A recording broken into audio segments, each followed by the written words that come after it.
My grandmother soaked a towel and made a rustling sound, then said, "It's done. Now try." I asked, "Grandmother, what do you mean?" She replied, "Do as you wish.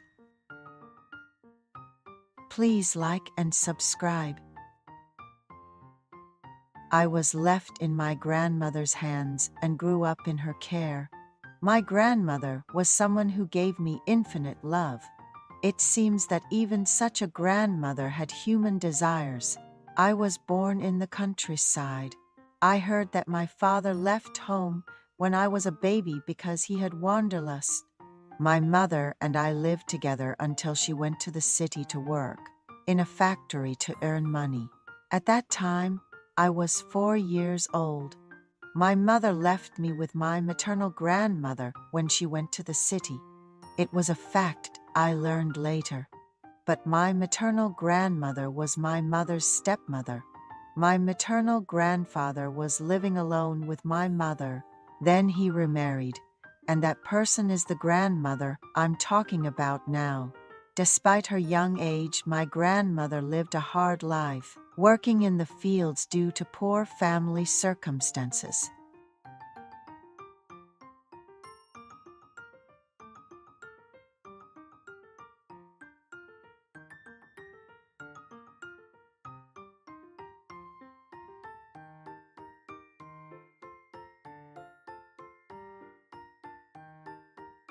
My maternal grandfather, a wealthy widower, gave some land to my grandmother's parents and started living with my grandmother.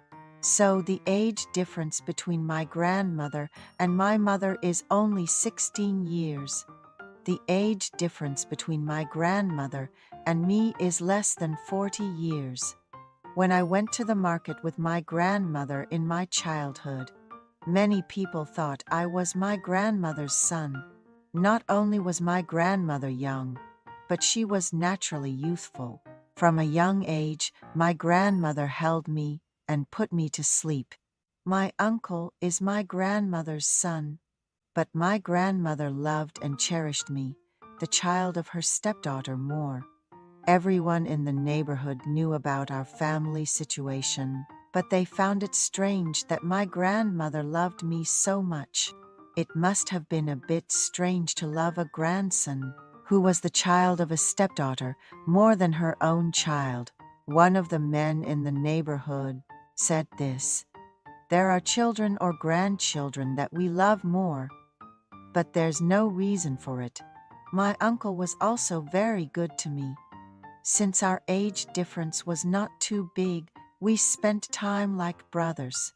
When I was in elementary school, I thought this: I will definitely repay my grandmother and uncle when I grow up. When I was in the 2nd grade of elementary school, my mother remarried. She married a man who worked at the same factory, and he was a single father raising 2 children. As a child, I didn't think much about it. But as I became a middle school student, I felt anger toward my mother. How could she leave her own son to someone else and raise someone else's children? Because of these thoughts, I hated my mother. As I was hating my mother, I had some periods of wandering. However, thinking about my grandmother and uncle, I didn't wander for long. My uncle, who took me around during my wandering, helped soothe my empty heart. When I was in high school, my uncle got married. After living with us for a year after getting married, my uncle moved to the city. It was lonely living with just my grandmother. My grandmother loved me terribly, but we didn't have great conversations. My grandmother was the type of person who lived with a farming tool in her hand. When I came home from school, I helped with my grandmother's farming work. I thought this was natural, but it seems like I appeared as a diligent child in the eyes of the neighborhood because I helped my grandmother with her work. I received a lot of praise from the adults in the neighborhood. My grandmother was always proud of me.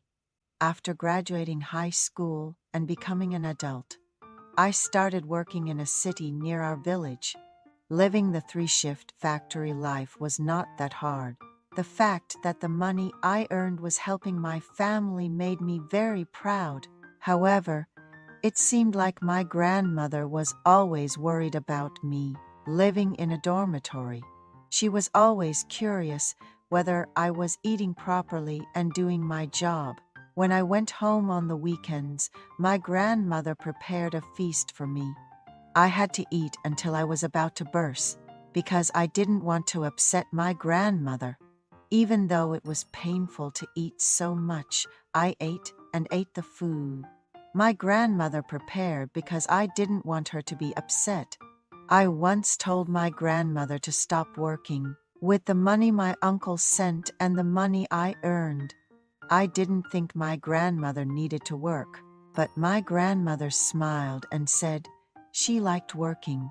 In my eyes, my grandmother seemed old, and I told her to stop working. But now I realize that my grandmother was a young age, not even 50. On my grandmother's birthday, my uncle's family came to our house, and it was bustling for the first time in a while. The sound of having a quiet conversation with my grandmother was all that was heard in our house. But it was so enjoyable because it was busy. At that time, my cousins were at an age where they were very noisy, and they were so cute that I think I liked them even more. When my cousins cried, I comforted them, and if they asked for something, I did everything for them. My uncle did the same for me, so I did the same for my uncle's children. According to my aunt, my cousins wanted to see me every day. When I was working at the factory, I often thought of my cousins. On my grandmother's birthday, my uncle's family stayed the night at our house. The room I used to sleep in was taken by my uncle's family, and I slept with my grandmother. My uncle and aunt had a great relationship. Even when they stayed at our house, they always had sex before going to sleep. I could always hear that sound. In the quiet countryside, that faint sound made my heart flutter. When I heard that sound, I couldn't sleep and tossed and turned. That night, my grandmother talked to me as I was tossing and turning, unable to sleep. When my grandmother asked if I couldn't sleep, I said that I must have eaten too much for dinner. My grandmother said, "You should get married soon." I wanted to get married soon too, but I said to my grandmother, "What about you if I get married?" "I'm not getting married." My grandmother got angry at me. "I'm me, and you should get married when it's time." "What are you talking about?"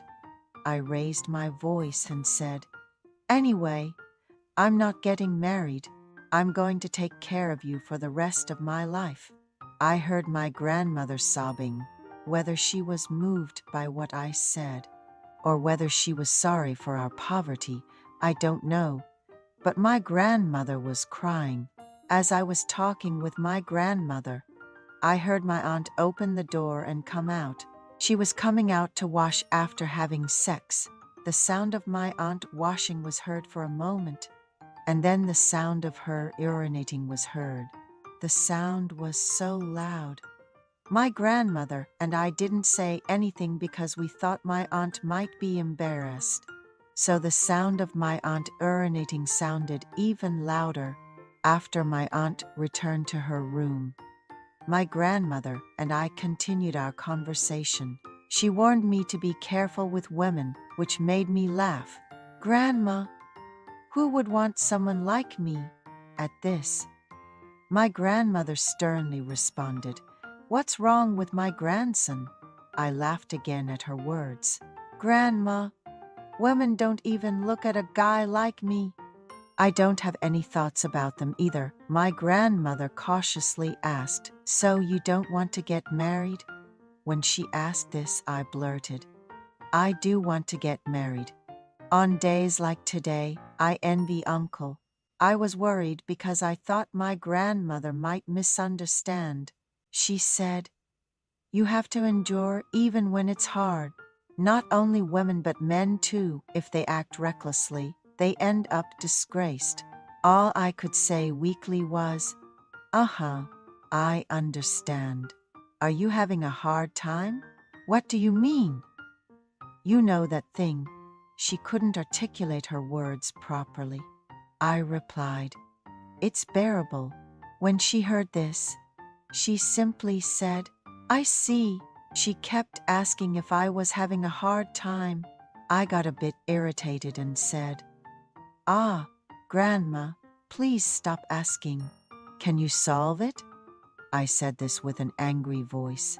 She didn't say anything and stayed quiet.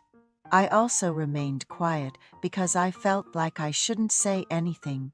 After a while, I turned around in bed and she asked me in a quiet voice, "Can't you sleep?" Yes. I was startled by her next words. "Are you in pain?" "What?"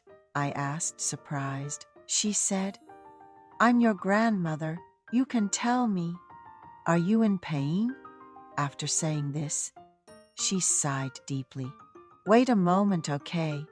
I didn't understand what she meant, so I didn't say anything. She wet a towel and made a rustling noise, then said, "It's done. Now, try it." "Grandma, what do you mean?" I asked. She replied, "Do whatever you want to do." At this, I was speechless. She sighed and said, "This is a secret between us, understand?" Then she climbed on top of me as I lay there. She kept repeating, "We don't share a drop of blood." It seemed like she wanted to justify what we were doing. My mother was her stepdaughter, and so we didn't share any blood relation, which she thought could justify our actions. That's probably why she kept repeating it. After a whirlwind of events, I fell into sleep. The next morning, I was playing in the yard with my younger cousins. "Mom, let's go," my uncle said. And I had no choice but to say a regretful goodbye to my cousins. They cried, refusing to leave until they were scolded by my aunt, and followed her out. When I returned home after seeing off my uncle's family, my grandmother asked me to sit down. "Did you sleep well yesterday?" I nodded silently. She asked me when I would return to the dormitory, and I told her I would go in the evening. She told me she had taken a bath while I was seeing off my uncle. I didn't understand what she meant, so she said, "Make sure you sleep well in the dormitory." When I replied, "Huh?" she said, "We don't share a drop of blood." So, that day, I spent the afternoon with my grandmother. She kept repeating, "We don't share a drop of blood." I missed my grandmother a lot when I was staying at the dormitory. When I went home on the weekends, she seemed to like me even more than before. Looking back, I think her life was happier because of our relationship. She was always waiting for me when I arrived home on Saturday afternoons. Before, when I would go home on Saturdays, she would be working in the fields and come in to prepare dinner. But after that day, she would come home, bathe, and greet me before I arrived. From Saturday afternoon to Monday morning, I spent time with my grandmother and then returned to the dormitory. Once, I went home during the day on a weekday. My grandmother was working in the scorching sun. "Grandma!" She was startled by my call. "Oh, my child, how did you get here?"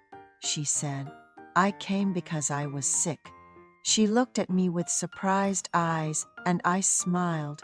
Realizing she smiled back, she said, "Let's finish this and go home," and continued her work. She hurriedly worked and urinated while sitting in the field. She let out a loud fart and looked at me, laughing shyly. I went to her, and she finished her work. She hit my arm and said, "What if someone sees?" And again she said, We don't share a drop of blood. So, and I took her home. She always expressed her desire this way. We don't share a drop of blood.